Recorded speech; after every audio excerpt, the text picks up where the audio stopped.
Así han recibido los activistas de la organización Igualdad Animal a los 4 acusados que han sido juzgados hoy por desobediencia a la autoridad.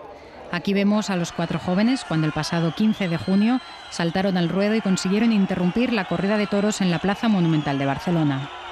Ellos fueron las personas agredidas y tuvieron que ser protegidas por los Mossos d'Esquadra. Entonces, precisamente hoy, de forma un tanto, yo creo que sorpresiva o contradictoria, son precisamente acusadas de desobediencia leve a los agentes de la autoridad. Mientras los Mossos d'Esquadra aseguran que los acusados se negaron a abandonar la Plaza de Toros, los antitaurinos dicen que obedecieron en todo momento a la policía. El recuerdo de que fue algo legítimo y justo lo que hicimos y que cada vez más gente se ponga en el lugar de los animales y deje de participar en su esclavitud. La fiscal pide 120 euros de multa a 3 de los acusados y la absolución para uno de ellos.